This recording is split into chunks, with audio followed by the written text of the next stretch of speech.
বন্ধুরা, আমি এখন আছি বাংলা বাজারের রাস্তাতে। এই রাস্তা এত সুন্দর, আসলে এখানে এসে আমার প্রাণটা জুড়িয়ে গেছে। দুই পাশের গাছের সারি সারি দেখে, মাঝখানে পাকা রাস্তা দেখে আমি এখানে দেখে পুরো স্তব্ধ হয়ে গেলাম। আসলে ভোলা জেলার ভিতরে এত সুন্দর জায়গা আছে, আমার সত্যি ধারণাই ছিল না। এখানে এসে সত্যি আমি অভিভূত হয়ে গেলাম। আমি এখানে আজকে সারাদিন ঘুরবো আর তোমাদেরকে ঘুরে ঘুরে দেখাবো। চলো যাওয়া যাক। বন্ধুরা, এত সুন্দর এই রাস্তার দুই পাশে সবুজ গাছের সারি দেখে আমি সত্যি অভিভূত হয়ে গেলাম। প্রকৃতির অপার সৌন্দর্য মনটা যেন হারিয়ে যায় আজ। পাখির ডাক, হালকা বাতাস আর সূর্যের কোমল আলোয় দেখে সত্যি আজ আমি হারিয়ে যেতে ইচ্ছে করছে। মনে হয় স্বর্গের দরজায় দাঁড়িয়ে আছি আজ আমি। প্রকৃতির এই শান্ত পরিবেশের সময় থেমে যেতে চায় আজ আমার মনটা বারবার বলে এখানে থেকে যায় চিরদিনের জন্য। এই দৃশ্য যেন জীবনের ক্লান্তি ভুলিয়ে দেয় এক নিমিষেই।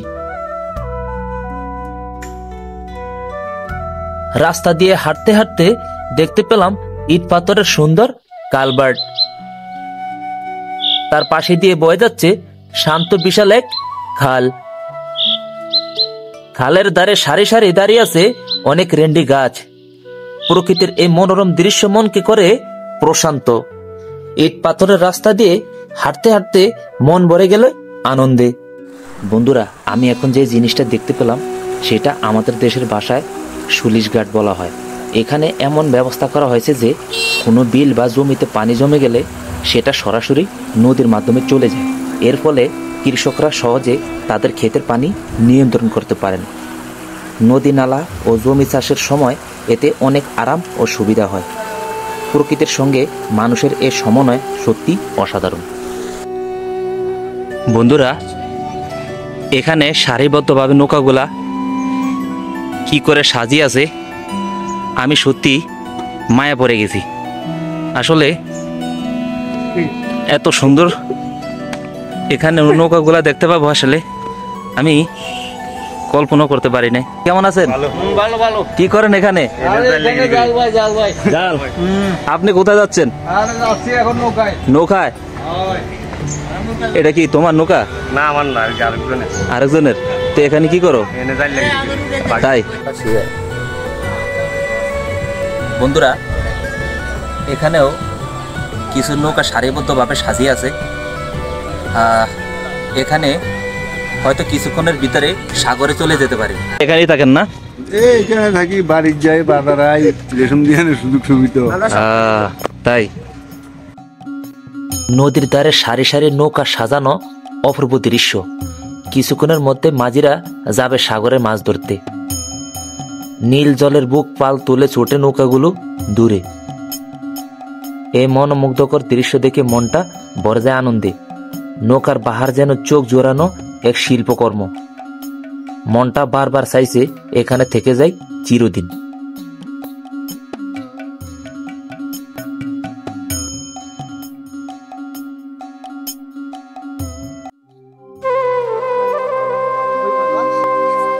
এখানে ভাইরা জাল তুলছে। এটা কি ইলিশা জাল না? কি ছিঁড়ে গেছে নাকি এমনি বুনতেছেন?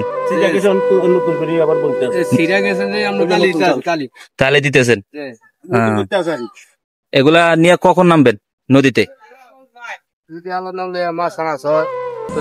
ভাই এখানে জাল তুলতেছে এখন মাছ কম সময়ের জন্য। নদীতে মাছ পড়লে আবার নামবে জলে। পুরনো দিনের মতো ফিরে আসবে তার কাজ।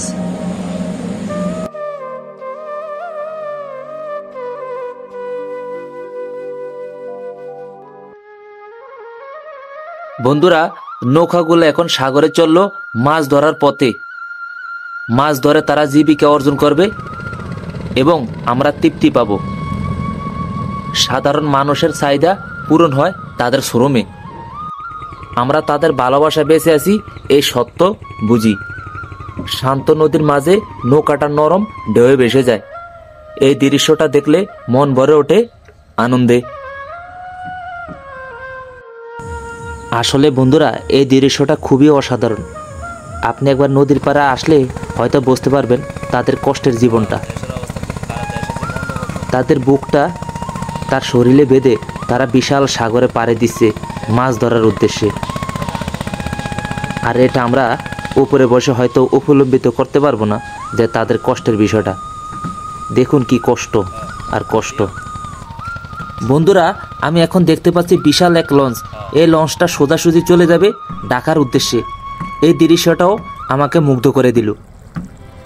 সত্যি অসাধারণ এক কথায়।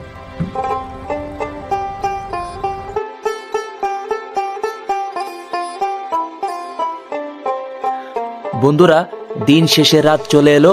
পাতার পাকে পাকে পাখিদের মিষ্টি কলকল আওয়াজ, সেই সুরে আমি মুগ্ধ হয়ে পড়লাম।